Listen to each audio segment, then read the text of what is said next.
Assalamualaikum warahmatullahi wabarakatuh. Alhamdulillahirrabbilalamin. Assalatu wassalamu ala asrafil anbiya wal mursalin wa ala alihi washabihi ajma'in. Amma ba'du.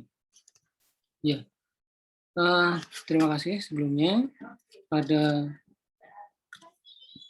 video ini saya akan melaporkan kegiatan pengabdian masyarakat kami, ya, dengan judul Upaya Peningkatan Kesiapan dan Kewaspadaan Bidan dalam rangka menghadapi kasus kegawat daruratan di era new normal pandemik COVID-19. Saya sendiri adalah Dr. Yosi Budi Setiawan dari Fakultas Kedokteran dan Ilmu Kesehatan Universitas Muhammadiyah Yogyakarta. Sebagai pendahuluan bahwa kita tahu angka kejadian COVID-19 di Indonesia ya sampai saat ini masih cukup tinggi. Pengabdian masyarakat ini kita lakukan pada awal tahun 2020, ya, sekitar bulan Januari 2020 sekitar ada 369 nakes yang terinfeksi COVID-19. Kemudian untuk di DIY sendiri yaitu per tanggal 30 Januari 2021 ada sekitar 21.571 kasus. Hal ini cukup tinggi ya, di mana setiap hari itu angkanya semakin meningkat ya.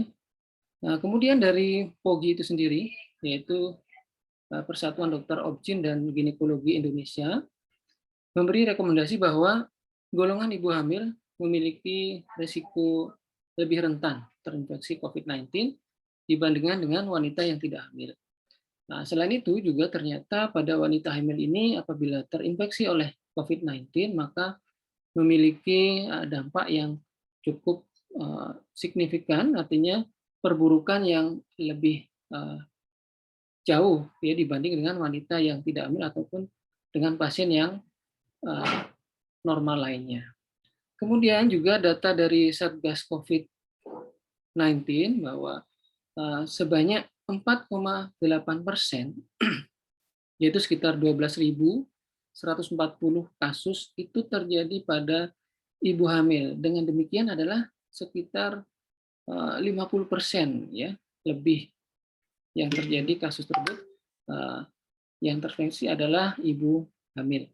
Kemudian dari survei yang telah kita lakukan sebelumnya dengan cara wawancara dengan para ibu bidan di Bantul khususnya adalah bahwa para ibu-ibu bidan ini ternyata belum mengetahui dengan jelas tentang perkembangan COVID-19. Ya.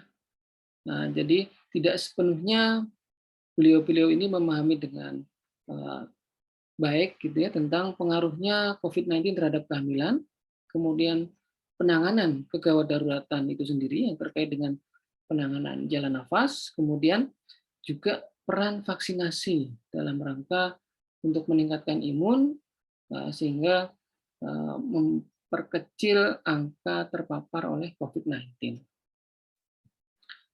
Dari permasalahan di atas, maka kami bermaksud mengadakan penyuluhan berupa webinar dengan judul tersebut di atas dengan bekerja sama bermitra dengan Ikatan Bidan Indonesia atau IBI, cabang Bantul, Ranting, Bantul Tengah. Jadi nanti pesertanya akan lebih didominasi oleh ibu-ibu bidan, ya khususnya ibu bidan berasal dari Kabupaten Bantul dan sekitarnya.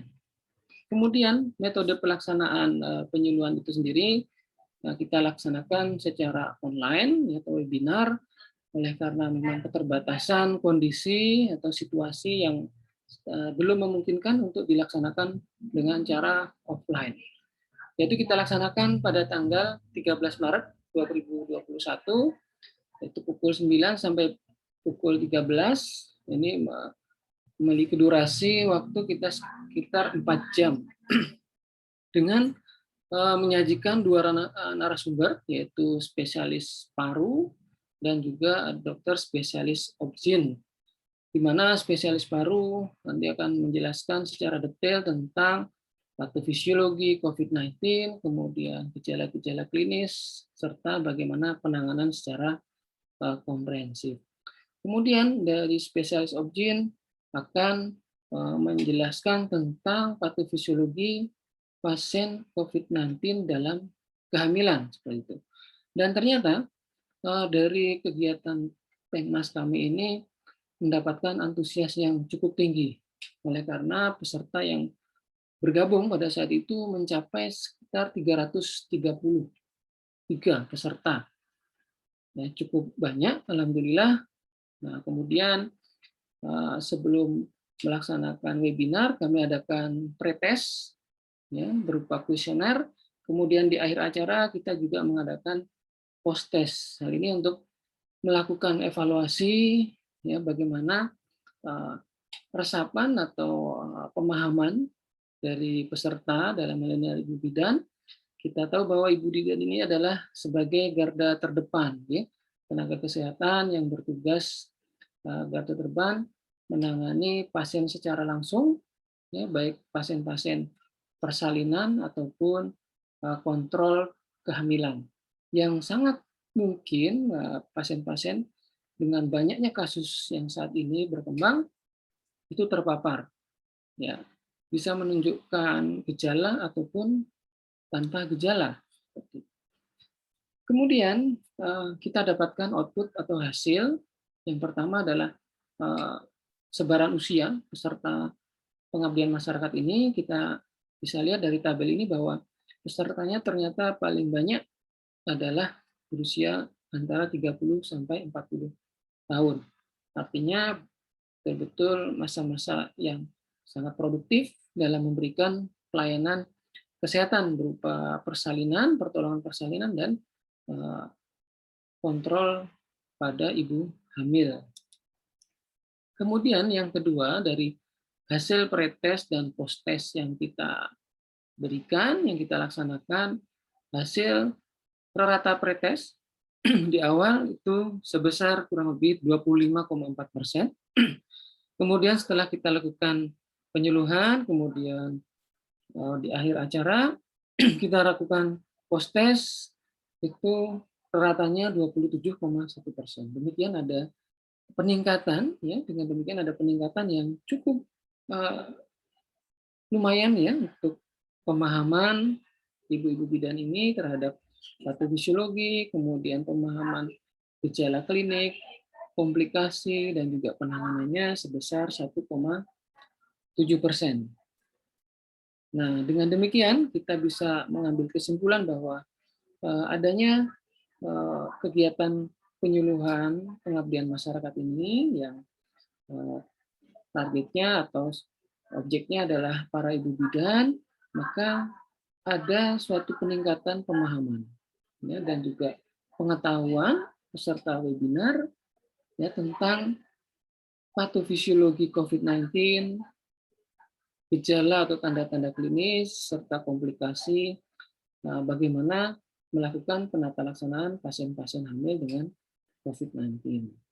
Nah, begitu juga terhadap peranan vaksinasi itu sendiri. Seperti kita ketahui bahwa beberapa waktu sebelumnya bahwa masyarakat, ya, baik itu nakes ataupun non-nakes, itu masih ragu untuk melaksanakan vaksinasi.